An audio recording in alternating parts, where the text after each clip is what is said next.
pudding on the Ritz. Our God is an awesome God. There's thunder in his footsteps and lightning in his fists. Our God is an awesome God.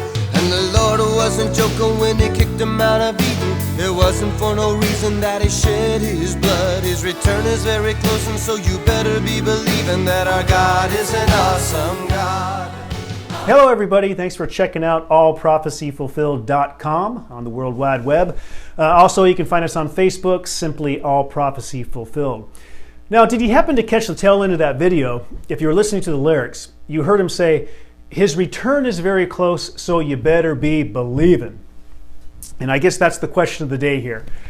Do you believe that his return is very close or very near? Now, if you're a Christian, you probably going to say, yeah, I sure do, or maybe.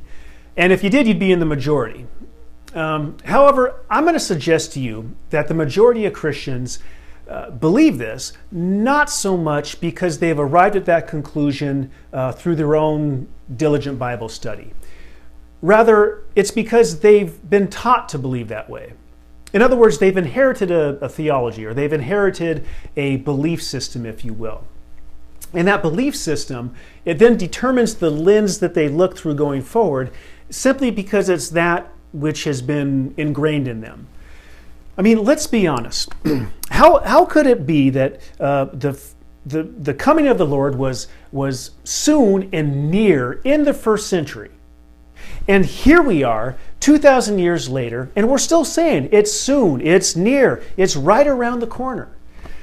I mean, look, virtually all commentators, scholars, theologians alike, they agree that the first century Christians, they expected the Lord to return in their lifetime. Why did they believe this? Well, the answer is actually pretty simple. It's because Jesus promised them he would. You might recall in Matthew chapter 10, for example, Jesus is talking to his 12 disciples, specifically his 12, and he's about to send them out to the lost sheep of the house of Israel. And he goes on to describe their future preaching missions, if you will, and he says to them in verse 23, you will not have gone through the cities of Israel before the Son of Man comes. Or maybe you're familiar with Matthew chapter 16. Again, he tells his disciples there, he says, for the Son of Man will come in the glory of his Father with his angels and will reward each according to his works. And catch this, he goes on to say to them, assuredly I say to you, there are some standing here who shall not taste death till they see the Son of Man coming in his kingdom. Now, I don't know if you caught that or not. I hope you did. You see, the truth is that he told his disciples he would return within that generation when some of them were still living. Now, I've seen some people do some pretty fancy footwork around these verses and really employ some interpretive gymnastics, if you will, to avoid the inevitable. In fact, I've even heard some people say, you know what, Jesus was just plain wrong. You know what, ladies and gentlemen, that's a conclusion that I'm just not willing to consider at this point. Rather, I choose to believe that what Jesus clearly said, that's all. So I guess that's my question to you. Who are you going to choose to believe? Are you going to choose to believe Jesus and his apostles and the New Testament writers? Or are you just going to believe, I don't know, say your pastors and your elders and whatever it is they teach, for whatever reason they teach it?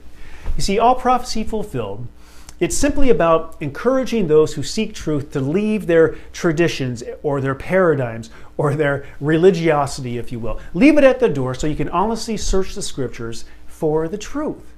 And when I say the truth of scripture, I mean not just the New Testament, but the Old as well. You see, I think if one is willing to do this, I believe that's going to bring about the realization, and ultimately I think it's going to bring about the conclusion that the Bible indeed teaches that Jesus simply did what he said he was going to do in the first century. Again, you probably recall Luke 21. Jesus is telling his disciples, he says, when you see Jerusalem surrounded by armies, and he goes on to describe those days, he says, those are the days of vengeance, that all things written may be fulfilled. Now, you might be thinking, wait a minute, hold on. All things, everything, that would include the tribulation, that would include the resurrection, that would include the judgment. that would include the entrance of the new heavens and the new earth? Well, yeah, it would. You see, that would fall into the all things category. You see, if we're going to believe Jesus' words and his apostles' words regarding the timing of his coming, we're going to have to believe their words regarding the nature of his coming. And to be honest with you, we may have to step back and reevaluate some of our concepts about the nature of his kingdom in general. You see, I realize the implications of what I'm saying here. What I'm suggesting is far-reaching, and more than likely it could be generating in you this negative, visceral reaction to recoil from what I'm saying. So let me ask you this, and consider this a challenge, if you will, or just hear me out. But will you have the courage to mimic the Bereans of Acts chapter 17? They were described as noble-minded. Well, why so? Well, you see, they received the words of Paul with willingness, and then they eagerly searched the scriptures daily to see if these things were so. In other words, they heard some things that, quite frankly, may have sounded a little bit off, a little bit strange. But you know what? They didn't just throw it out and say, you know what? That's a bunch of malarkey. No, they didn't do that. Instead, they daily searched the scriptures to see if what Paul said lined up with what Scripture said. And really, that's what I'm asking you to do today. Are you willing to do that? Well, I hope you are. And if you are, I think a good place to start is go to our Facebook page and simply give us the like, give us the thumbs up button.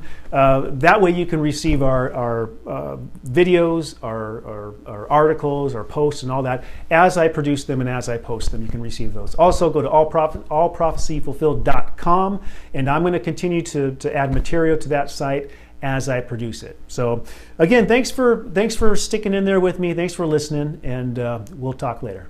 Bye-bye.